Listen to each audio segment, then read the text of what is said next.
Friends, आज का जो मेरा टॉपिक है आपका D10 चार्ट के बारे में। D10 चार्ट क्या होता है, पहले इसके बारे में थोड़ा सा जान लेते हैं। देखिए, D10 चार्ट जो होता है वो आपके प्रोफेशन के बारे में बताता है कि आपका प्रोफेशन कैसा होगा, ज़्यादातर किस व्यवसाय में जाएगा, किस तरह का प्रोफेशन करेगा। ये सारी चीज़ें जो आपकी इंडिकेट करता है, आपका व्यवसाय, आपका करियर, आपका प्रोफेशन, वो सब D10 चार्ट आपका इंडिकेट करता है। D10 चार्ट कैसे निकालते हैं? देखिए, कुंडली के दशम भाव की डीप स्टडी को ही हम D10 चार्ट कहते हैं। जिस तरह से सप्तम भाव की डीप स्टडी के लिए हमने D9 चार्ट को रीड किया था, उसी तरह कुंडली के दशम भाव की डीप स्टडी के लिए यानी व्यवसाय और आपका ऑक्यूपेशन, उस सबको देखने के लिए D10 चार्ट होता है कुंडली में। 16 वक्त कुंडली में D10, D9, D20 चार्ट तक इस तरीके से काफ़ी चार्ट्स होते हैं जो आपके किसी भाव की डीप स्टडी को करने के लिए देखे जाते हैं।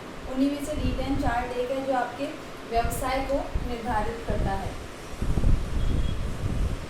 जहाँ तक क्या व्यवसाय करेगा, किस तरह के व्यवसाय में से प्रॉफिट होगा, उसका ऑक्यूपेशन क्या रहेगा, वो सब हम D10 चार्ट में देखते हैं।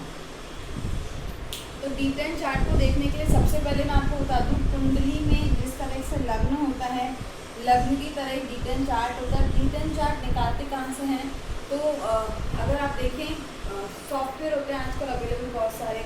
अगर आप ना वहाँ डेट ऑफ बर्थ, टाइम वगैरह डालते हैं तो जिस तरह से लग्न निकल जाता है, D1 चार्ट निकलता है, उसी तरीके से उन्हीं सॉफ्टवेयर से D10 चार्ट निकल जाता है ईजिली। ये कोई बहुत टफ नहीं है, आजकल बहुत ही ईजिली सॉफ्टवेयर अवेलेबल हैं जिनके थ्रू आप D10 चार्ट निकाल सकते हैं। लेकिन मेन होता है आप उनको रीड कैसे करेंगे, आप उन्हें कैसे देखेंगे, ये पॉइंट होता है।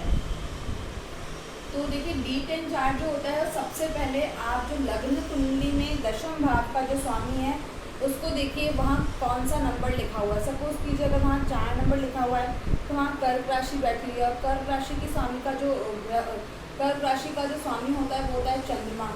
तो चंद्रमा की स्थिति का हम डीप स्टडी जो करेंगे वही D10 चार्ट में हम देखेंगे। तो कैसे रीड करते हैं, आइए कुछ टॉपिक्स पे नज़र डालते हैं। जिस तरीके से दशम भाव का स्वामी ग्रह कहाँ स्थित है, लग्न चार्ट में आपका दशम भाव का स्वामी ग्रह D10 चार्ट में कहाँ स्थित है। आपके पास लग्न चार्ट भी होना चाहिए, D10 चार्ट भी होना चाहिए।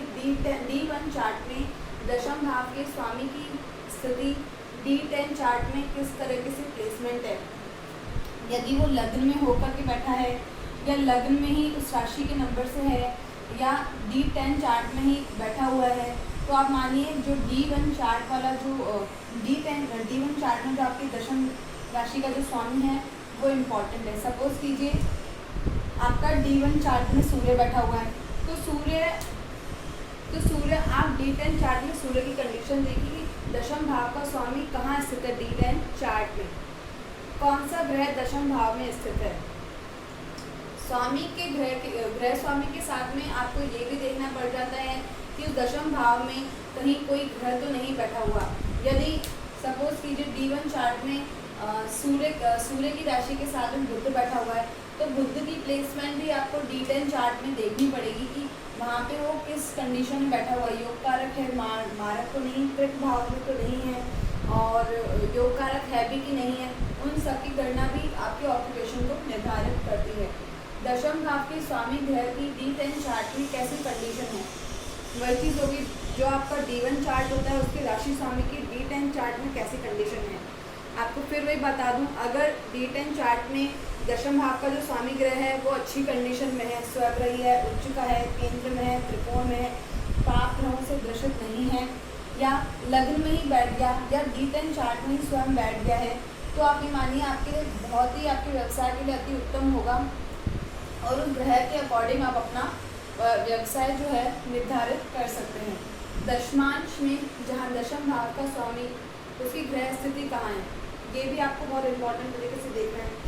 लेकिन अगर आप देखेंगे D10 चार्ट में जो दशम भाव का स्वामी है उसकी वो 6, 8, 12 में, यानी जिस जगह से प्लेसमेंट हो रखा है उससे 6, 8, 12 में तो नहीं बैठा है, क्योंकि जो 6, 8, 12 में जो उसकी प्लेसमेंट हम देखेंगे तो वो जो कारक होंगे आपके व्यवसाय में समस्या उत्पन्न करेंगे।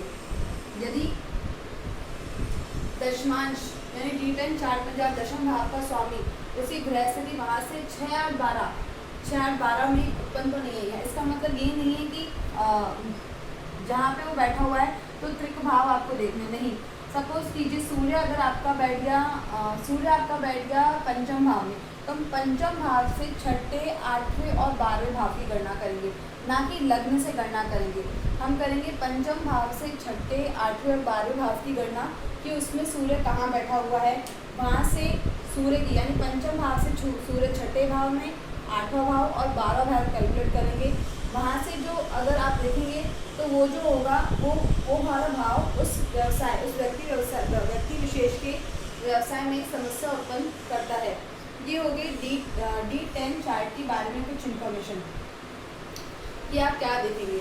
लेकिन अगर आप D10 चार्ट को पूरा समझना चाहते हैं तो देखिए D10 चार्ट का अगर बेसिक अगर मैं आपको बोलूँ, ये रीडिंग पर्पज से बहुत सही है, लेकिन इससे भी आप लमसम निकाल सकते हैं। पूरा अगर आपको रीड करना है तो उसके लिए आपको D10 चार्ट के लिए आपको नक्षत्र पता होने चाहिए। दशम भाव के स्वामी का D10 चार्ट में नक्षत्र कौन सा है, D10 चार्ट में इसका नक्षत्र कौन सा है।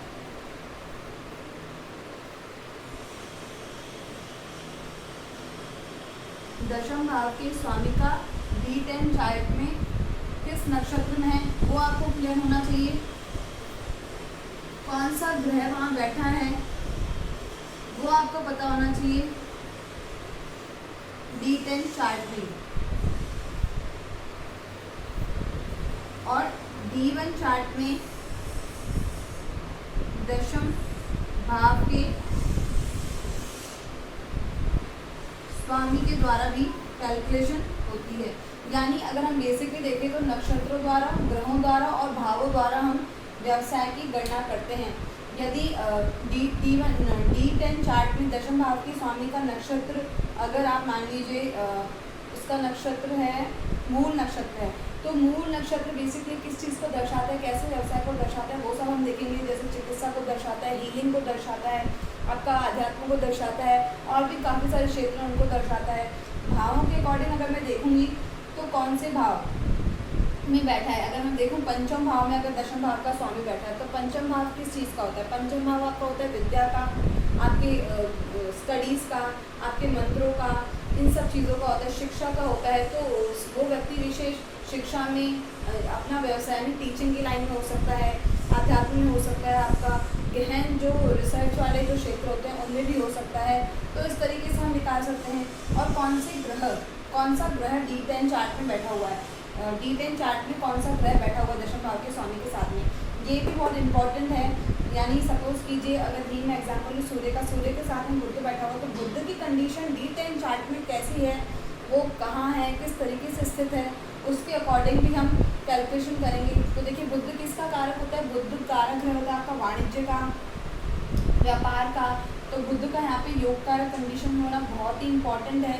यदि खुद बुध मारक या पापग्रस्त हो गया तो व्यक्ति व्यवसाय तो करेगा लेकिन उसमें सक्सेसफुल नहीं ला पाएगा, सक्सेस नहीं आती है, उसे लॉसेस होते हैं और लंबे समय तक उसका जो व्यवसाय है वो व्यवस्थित नहीं रहता है। बुध आपका अकाउंटेंसी और आपका वाणिज्य वर्ग, कैलकुलेशन, इन सब चीज़ों को भी दर्शाता है।